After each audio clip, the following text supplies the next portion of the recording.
Welcome Lights Out family to another episode of After Dark with KK. This is the 25th episode of After Dark, and a year on since the inception of my segment, I had received many encouragements and very useful feedback from you, the viewers, which I hope you can see that I had tried my best to implement some of the suggestions in my videos, yet there are still room for improvement. I always seek your suggestions for content you want to see, so please engage with us more through the live chat, comment section, or on other avenues like our Facebook group or TikTok channel. In this 25th episode special, let me do something I have been meaning to create for a while now. In our local context, we have the 7-month Ge or live musical performance, not meant just for the live patrons, but the deceased one as well during the Hungry Ghost month. We also had many accounts of television studios attracting curious audience from the other world, and in After Dark episode 15, I had listed many instances of paranormal events on film sets. How about the production of music videos? With the advent of the popularization of music videos on channels like MTV, some music videos had created a zeitgeist for a time period. But what if the cultural remnants of a music video was that something creepy had been caught on film? Today, KK will go through a comprehensive list of music videos which were well known to have something scary or at the very least unexplainable being captured. That said, there were some instances that my rationale site was on full alert. You will see. We begin with a classic, with many people in the Chinese-speaking world would reckon when we talk about a music video that captured paranormal phenomena. Zhang Xing, or translated as Palm, was the first single by Malaysian duo Langping, featuring Michael Wong and Victor Wong when they first made their mark in the Taiwanese pop scene in 1996 when signed with Rock Records.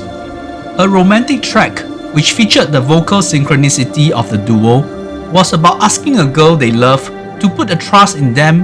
However, they had gained the trust of someone else in the music video. The duo went from strength to strength after that single and embarked on their successful solo singing career. And personally, I have watched the music video umpteen times before realizing the supernatural part of it, perhaps decades later. The location where the music video was shot was the wall remains of the old Taipei prison, which was built by the Japanese in around 1900. A certain part of the structure, notably the wall after the prison was relocated in the 1960s, was kept as heritage site. The prison was well known to execute World War II Allied prisoners by the Japanese Imperial Army. Therefore, a lot of grievance was left on this plot of land. At around 1 minute and 21 seconds in, the duo can be seen leaning on the stone wall, while viewers could see the facade of the building behind the wall. Itself seems like a residential unit now. The window in the middle evidently could be seen closing by itself, with no one spotted at that particular window, and it would be prudent for the film crew to ensure the residents would be notified of the filming and not cause any disruption. As it was a sliding window, it would seem highly unlikely that it could be due to external force like the wind, and the steady manner the window glided to a close, it certainly felt like this could be a legitimate case of a haunted music video. The song is an enchanting tune and a piece of nostalgia for many during that time period. But looking at the most watched part of the video on YouTube, curious viewers are likely to come for the creepy side. This particular one was another well-known among the paranormal archivists in Taiwan. The song 爱是甜的, or translated as Love is Sweet, was a song from Taiwanese singer Ye Shu Ying by Pony Canyon Records. It is a common practice in the Mando pop scene to rope in more well-known singers under the same label. In this case, Fang Wenling, who was part of the Fang trio cultivated by megastar who later became reclusive Liu Wenzhen in the 1980s. A saccharine melody written by famed Japanese musician Takeuchi Maria had the 5 singers crooning about the positivity of falling in love. The entire music video was shot in a studio soundstage, designed as a kitchen where the singers would juxtapose between baking cakes while making a fool of themselves, as well as singing in a set. In the kitchen, you can very well see a dining table at the rear, leaning against a wall with windows with decorating plants at the other side of the wall. Between 2 minutes and 31 seconds and 2 minutes and 38 seconds mark, you can see a silhouette of a short-haired person sitting by the dining table. There could be multiple possibilities aside from a ghost caught on tape. It felt like one of the two other male singers who was not in that particular sequence, or could be a staff member. Regardless of the identity of the strange intruder, the fact that he or she just sitting so motionlessly at the rear certainly drew scares from observant viewers. This also brought me back to the urban legend of the ghost boy in Three Men and a Baby. South Korean boy band EXO was your generic boy band who infused good look with catchy tune and intricate dance routine. As the band gained fame and popularity since their formation in 2011, it could be due to a ghostly apparition giving them blessing in their music video of their breakthrough single Growl, released in 2013. The video showed the boys dancing and singing in a warehouse, and it was a single take routine from what I have derived. While the group made use of the entire space of the warehouse, changing to the various corners of the warehouse as more members came into the shot. At around 1 minute and 16 seconds, we could see the lads dancing in front of a row of window panel. Strobe lighting effect was used at the space outside the window, and through meticulous go-through of frames, you could visibly see a figure of a young man standing in that space, staring at the performance of the band. Instinctively, it looked like a stray crew member who stumbled into the shot when it was forbidden to do so. However, I did mention the video was shot in a single take, and the appearance and subsequent disappearance of the figure synchronized with the strobing light, and that was way too creepy. There was an urban legend spreading about the warehouse that it was a site of a deadly accident where someone had lost their life. Perhaps someone with deep interest with this urban legend could do research to verify this piece of information, but what I seen was truly creepy and hard to debunk. Leaving Asia, we come to Central America as we look at two music videos from Mexico, both from the year 2008. Firstly, we have the band La Furma with their song Con Intención de Lastimarme, or translated as With Intention of Hurting Me. While the lead vocal soulfully crooning about a lover hurting him emotionally, as the title of the song implied, we the audience might have catch a glimpse of someone leering at a window at their rear. This was eerily similar to what we had seen in the previous EXO MV. At the 39 seconds mark, we can clearly see a moustache man in blue polo tee holding something on his hand, leering at the band like he was a massive fan attentively looking at his idols performing. The mysterious man only appeared once in the music video, and very likely he was an uninvited fan who stealthily made into the video. But the strange part was that usually there would be multiple takes of the performance, then spliced with interchanges of the various takes, yet the production team purposely left the intrusion in without rhyme or reason. Similarly, from Mexico, we have Ellison, who seems like the Mexican answer to bands like Fall Out Boy or Panic at the Disco with their catchy track Memorama. The supposed paranormal occurrence happened within 10 seconds at the start of the music video when the lead vocals of Ellison, Eric, knocked on the door of his girlfriend or someone he fancied, and at the rear, we can visibly see someone with an eerie ethereal glow glided past. I was more baffled by the design of the house they filmed in. There was an apparent lack of a living room when the actress opened the door, and we could see like a back alley immediately peeking through the front porch. It definitely did not look very much like a supernatural phenomenon here, likely an unaware person who was sauntering in the neighborhood under the glaring sun being caught on tape, that's all. Now let's cross the Atlantic Ocean to Europe, more specifically the United Kingdom, where we have perhaps the most well-known musical act in this list with the boy band One Direction. Spawned from the talent show UK Got Talent, the 5-man unit was formed in 2010 and had several uber popular Billboard charting hits, including their very first single, What Makes You Beautiful. The music video for this upbeat song was shot in Malibu Beach in California, where the quintet has fun splashing seawater while dancing around each other before serenading their respective love interests. At around the 1 minute mark, when the quintet walked towards the waterfront, you could see a head sticking out of the dune for a split second before cheekily hit back to his or her prone position. Once again, you will assume the production team will do their due diligence to ensure no one would stray into the filming process, but in this case, from the reaction of the person hiding inside, it certainly felt like it was a kid who might have connived to make a surprise appearance in the filming, and it seems to dodge the attention of the filming crew as well as the editing team. Kudos to those eagle-eyed viewers who spotted this mischievous intruder who got caught on tape. Considering the video clocked a 1.5 billion views on YouTube, the probability of this astute discovery is quite high. The next inclusion was not an actual music video, but a live recording session of the band Radiohead with their song All I Need, as part of their repertoire called In Rainbows from the Basement. This was a video recording of a jam session in the recording studio, and the entire recorded special premiered on VH1 back in 2008. However, the band released individual songs on their YouTube channel in 2020 in lieu of the lack of live performances during the COVID-19 pandemic. These performances were well cherished by Radiohead fans, and the recording was pristine, but in the song All I Need at the 2 minutes mark, when vocalist Tom York was immersing in the song beside bandmate Johnny Greenwood on the keyboard, we can see a window of a door towards some sort of corridor when a lady walked past in quick steps like she was drifting across it.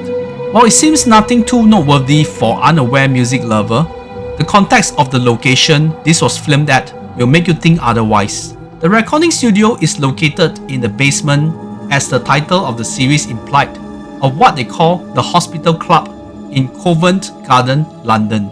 Built in the year 1749, the building housed the British Lying In Hospital, a dedicated maternity hospital until it was closed in 1913. It was taken over by St. Paul Hospital, which was a medical facility specialized in diseases of the genitourinary organs and skin. The establishment closed in 1992 before the building was purchased by Microsoft co-founder Paul Allen, which he developed into a private members club for people in the creative industries. The corridor that the lady drifted past in the basement studio supposedly was an emergency escape route, which would usually be locked for access and to be used during emergency situation. Any access to the route would activate alarms, which I suppose would not be ideal for a musical recording. With this information and looking at how swift the lady had glided past the window, I certainly could feel the hair at the back of my neck rising just looking at it. This was certainly not what York and Radiohead needed to capture for sure. Up next, let's talk about the most famous haunted music video ever, with Aussie band Wildland with their eponymous title track, filmed in 1990. This is your typical 1980s, 1990s band where they would shoot in some secluded area and let their power vocals, guitar riffs, leather pants, and long hair to captivate their rabid fans. For this video, they decided to shoot in a remote town called Glen Davis in New South Wales. The exact location of the music video was shot at the remnant of an oil refinery under the National Oil Proprietary Limited, who went on rigorous oil extraction in the village from 1939 to 1952. It was written in the history that working conditions were arid, leading to many tragic deaths to the workers. The music video was shot with a stylish bluish tinge and had no creepy connotation in context. Classic shots of the bands performing in the deserted location with a lot of exhaustive Foley work at play. Then around the 2 minutes 30 seconds mark, we can see the band just pacing across the oil refinery, now with the few pillars remaining, which extended inwards, and leaning on the pillar from a distance was a man dressed in all black and with a top hat. The mysterious figure looked very out of place and seemed to have its gaze affixed at the production of the video. Even from afar, I could feel there was a certain level of hostility from the gaze. It was well known that the filming crew had confirmed that no soul was in sight at the location during the filming process, and looking at the landscape, I felt like it was not a very accessible location, and any human activity during the shoot would not go unnoticed by the production crew. Over the years, people had been speculating whether the looming entity was a ghost or human being. Some residents claimed it could be a parish worker in the tragic past, while many felt it was a ghost of a priest looking at the way he was dressed. What would be your take in this case? There will be a few instances in our part of the world. Firstly, from Malaysia, we have a song called Malaysian Boy from 2011 from the quintet of Ultimate, DJ Fast, La Damia, Point Blank, and Rabbit Ma. A remake of Estelle and Kanye West's American Boy from 2008. The song featured rap verses covering Malay, Cantonese, Tamil, and English. The music video was juxtaposing between the singers performing in front of a wall of a shophouse and segments of the singers with the help of many others bringing giant jigsaw pieces from all parts of Malaysia. An uplifting song by a bubbly bunch is the furthest you would link with a supernatural event, especially it was all shot under the light of day. The incident occurred at around 40 seconds mark. It was a blink and you miss it moment. On the far left of the shot, you could see one of the DJ and then a lady in a prominent white gown barging into the shot before the video was cut away. Many claimed it was a Pontianak or Kuntilanak, but personally I felt it was a prank pulled by a cheeky staff member or perhaps even a pre-planned but discarded in the final cut, leaving a chilly split-second appearance. While it was easy to debunk Malaysian Boy, I found the next one a bit more authentic in terms of the scare factor. Kuala Lumpur-based singer-songwriter Naim Daniel would do his rendition of the song Kelam Malam, or translated to Dark Night, from the original soundtrack of Joko Anwar's Satan's Slaves, filmed using his mobile phone in his rental place in 2018. Naim sang the eerie-sounding song with just the accompaniment of his guitar. For the entire time, my attention was affixed on a dark silhouette over the left shoulder of Naim. It was creepy in the potato quality of the video recording, but I figured out it could be just a guitar case or a bag leaning against the wall. Then on Naim's right, it looked like a door, but more likely a mirror, as I could see a reflection of Naim himself. However, midway through Naim's immersive performance, we could see a white figure slowly walking past the mirror reflection. The more I examined it, the less I could come up with a rational explanation. The entity seems to move behind Naim, yet we couldn't see the actual body behind Naim during the recording, only the reflection. The image was not sharp, but the ominous vibe the entity exuded certainly was more frightening than almost all the scary things captured in this list. Naim Daniel himself confirmed that this rental apartment was haunted, and despite religious cleansing, he still suffered multiple haunting episodes before eventually he had to move out. Now let's move northwards to Japan. Kato Millia is a popular R&B songstress in the J-pop scene who has a long singing and songwriting career that went back to the mid-2000s when she was still a teenager in high school. The song with the creepy occurrence was her 2006 single called Sotsukyo, or translated as Graduation. The music video told a story of Millia in an all-girls high school, and she was being clairvoyant and could feel the struggles of her classmates in class and outside school, yet she could not do anything for them. I could not fully understand the lyrics, but I felt it was a song written to boost the morals of girls of that age range during that time. There was this particular sequence when one of the girls was wrestling internally whether to jump from a building that brought a dark turn to the music video. However, it was near the end of the song and that creepy thing reared its head, literally. At around 4 minutes and 47 seconds, Millia was finishing the power chorus in front of a whole school of girls, all donning their school uniform. It was apparent the uniforms strangely was not uniform, yet the general feel of the clothing was very contemporary of that time period. All except a girl on the far right. Somehow, what she wore was from the Showa era, though it was hard to make out from that distance. While dyeing and bleaching your hair was common among high school students back then, we generally do not see someone with hair in platinum blonde in the crowd, except this strange girl. In fact, there was a horrifying transparent feel of this girl's facial feature. The urban legend of this MV was that no one in the massive cast of extras could remember seeing this girl, and considering her appearance, it should not be hard to remember. Some claimed that it was a deceased student from the school in the past that had come to join Millia in the making of the music video. So what do you think? Is it a real person? Or just that they had a spirit that came and joined the fun?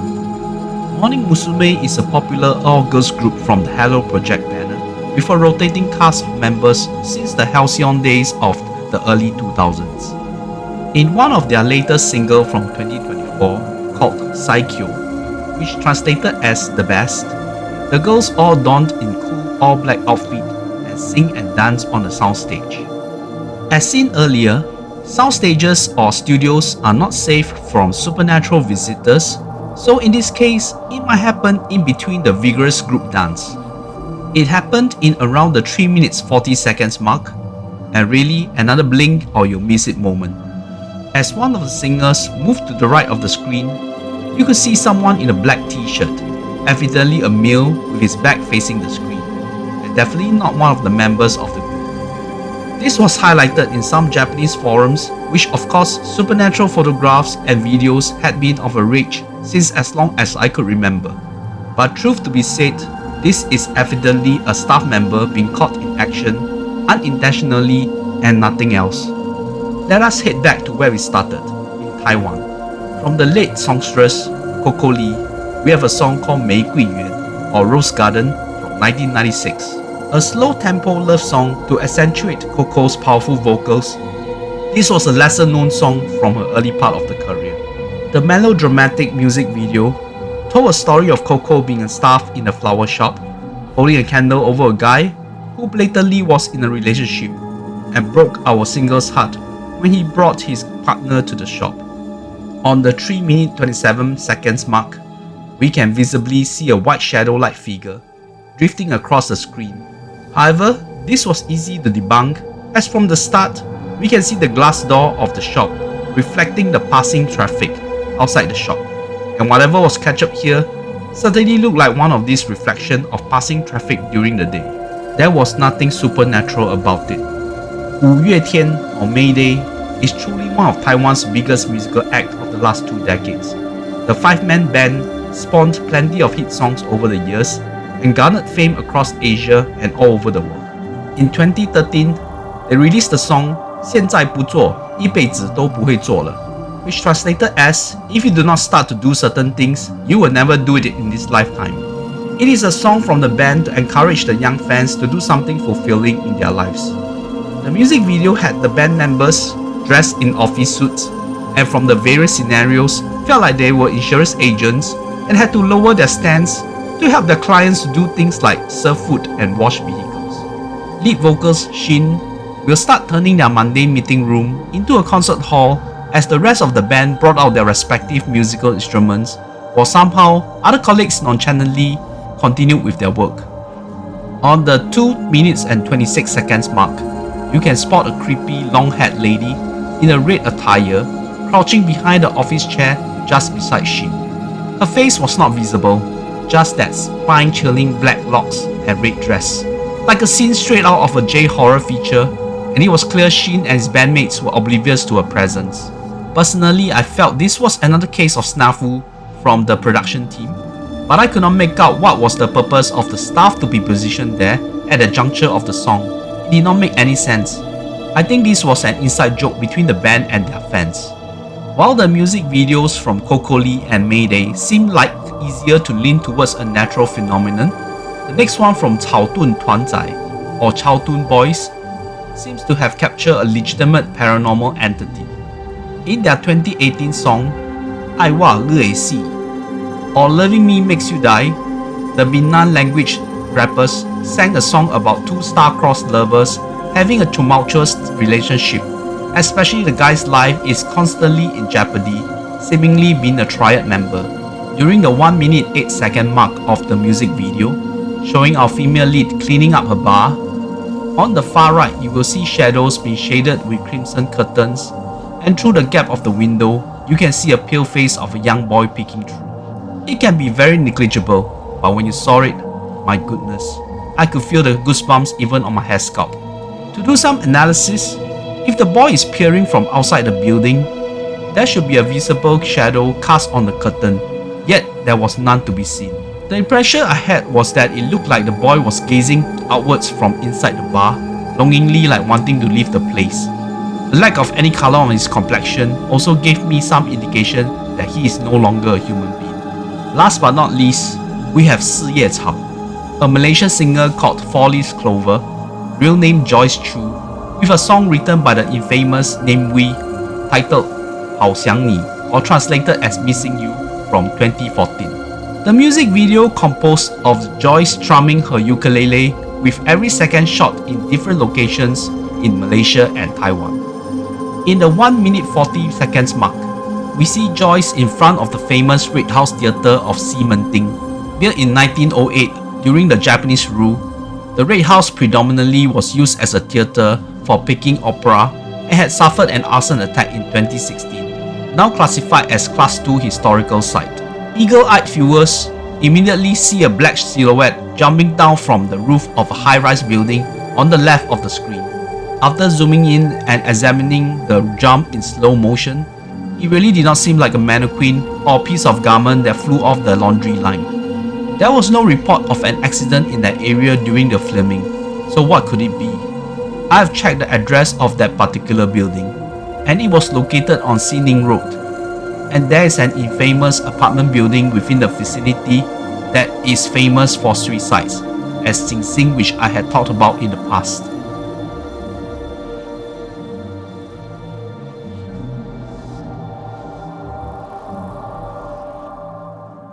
Looking through these music videos with this eerie and strange phenomena, I wonder if you share my sentiments that most of this felt like there are logical explanations behind the claims.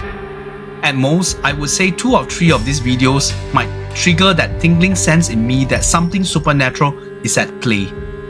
Hope this exploration had piqued your interest and whet your appetite of supernatural records that might be off the radar unlike the usual TikTok videos. Thank you for the support for the past 24 episodes of After Dark, and please continue to support me and the Lights Out crew with the content we are delivering. Please like and share this video and subscribe to the channel if you have not. Here's to the next 25 episodes of After Dark. Good night, Lights Out family.